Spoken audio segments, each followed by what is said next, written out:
अस्सलाम वालेकुम दोस्तों, जी तव्हां हनीफ़ हैदरी असीं मौजूद आहियूं इते वस दे वस तालको साले पटर ज़िला सखर में तकरीबन 1948 या 1947 यानी पाकिस्तान आज़ाद थे का 6 महीना बाद या साल बाद में वो असो डाडो सूबेदार नालो पुलिस में हुयो। वो इते ड्यूटी कंदो कें चोरन से कें फोरन से झेड़ो थी पियो, झेड़ो कंदे कंदे शहीद थी वियो। दफ़न भी इते थियल आहे। असां ईअं वॾनि खां ॻाल्हियूं ॿुधंदा अचूं था, माना मां वॾा वरी वॾनि खां ॻाल्हियूं ॿुधंदे असां बि ॻाल्हियूं ॿुधोसीं, लेकिन इहा ख़बर न हुई, इहा ॼाण न हुई त क़ब्रिस्तान कहिड़ी जॻह ते आहे, किथे आहे क़ब्रिस्तान, छा मसइलो आहे, छा हक़ीक़त आहे, इहा ख़बर असांखे न हुई। पोइ हिते असां दोस्त आहिनि कांहि जा, शाहबाद ॾिनो कांहि जो, ग़ुलाम मुस्तफ़ा साहिबु कांहि जो, इहे असां गॾु मौजूदु आहिनि। वधीक हाल वाल उनखां कंदासीं। ऐं हे क़ब्रिस्तान तव्हां ॾिसी सघो था साम्हूं, परियां मुंहिंजा दोस्त वेठा आहिनि ॿई। हे क़ब्रिस्तान ॾाढे सूबेदार जो, त वधीक हाल वाल अचो संग सां कयूं। इन्हनि छा ॻाल्हियूं ॿुधियूं पंहिंजनि वॾनि खां, असां त ॻाल्हियूं ॿुधंदा अचूं था त असांजो ॾाढो सूबेदार वस जे इलाइक़े में, बकार जे इलाइक़े में दफ़न थियल आहे, तालको साले पटर ज़िला सखर में। इन्हनि खां पुछूं त इन्हनि पंहिंजनि वॾनि खां छा ॻाल्हियूं ॿुधियूं। अस्सलाम वालेकुम साईं। वालेकुम सलाम बाबा। छाला साईं शाहबाद ॾिनो, ख़ुशि आहियो, ख़ैरात तबीयत सही आहे, ठीक ठाक सकून करा साईं। तव्हां छा ग़ुलाम मुस्तफ़ा साहिब, ख़ुशि आहियो, ख़ैर तबीयत सही आहे, ख़ैर ठीक ठाक अल्हम्दुलिल्लाह ख़ैर।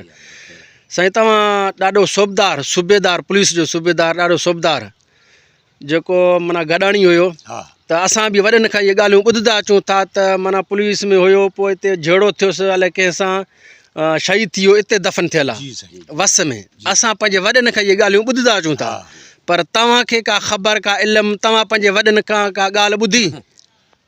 असां बि इहा ई ॿुधीसीं साईं। अच्छा, हिते थाणो हुयो जी, हिते अंग्रेज़ दौर जे वक़्त जो। सही।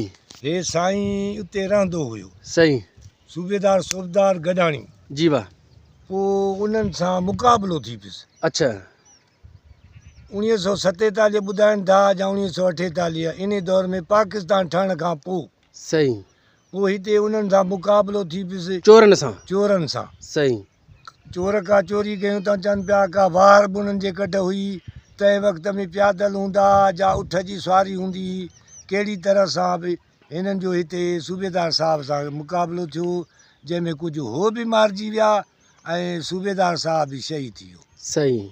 असां बि इहा ई ॻाल्हि ॿुधी, माना वॾनि खां इहे ॻाल्हियूं ॿुधंदा अचो था, ईअं साईं। ऐं जेका हे क़ब्रिस्तान आहे ग़ुलाम मुस्तफ़ा साईं, इन जे बारे में छा हक़ीक़त आहे? इहा साईं हक़ीक़त ईअं आहे त असां वॾा तव्हांखे ॾसींदा अचनि? वॾा ॾसनि था, छा ॾसनि पिया? वॾा ॾसनि पिया त बाबा इहो हुयो गॾाणी। अच्छा, हेॾे मोह हिते पुलिस वारो हुयो। अच्छा, हिते मोह हुयो, पोइ हिते दफ़नाए छॾियो। इहा क़ब्रिस्तान उन गॾाणी जी आहे, माना क़ब्रिस्तान, माना इहा जेका सूबेदार, माना वॾा ईअं ॿुधाईंदा अचनि पिया, ईअं न? हे माना पकी ॻाल्हि आहे, ईअं न? बिल्कुलु सही सही, माशाल्लाह, तव्हांजी वॾी महिरबानी। असांखे असांखे ॾाढी ख़ुशी थी क़ब्रिस्तान ॾिसी। वॾड़ा मोटंदा कोन उहे, बसि कुल कलमा पढ़ी बख़्शियोसीं, बसि सिर्फ़ु 5 मिंटनि जी आसीस आहे, हिकु इंसान खे आसीस थींदो आहे, त असांखे ॾाढो आसीस आयो, कुल पढ़ी बख़्शियासीं। वधीक दोस्त तव्हां वीडियो में ॾिसो था, हे जेको आहे त क़ब्रिस्तान ॾाढे सूबेदार गॾाणी जो आहे, जेको पुलिस में सूबेदार हुयो। त मोटंदा कोन वॾड़ा, बसि आसीस आहे, हिकु यादगार आहे, तारीख़ आहे हिकु बा। जीअं वॾा चवंदा तारीख़ ॿुधा अचूं था, जीअं सूर्य बादशाह जो तारीख़ हुयो, छटरधणी जो तारीख़ हुयो, इहे वॾा ॾिठा पाण न हुआसीं, लेकिन तारीख़ त आहे न, तारीख़ आहे, कीअं सम्झ तारीख़ अचे।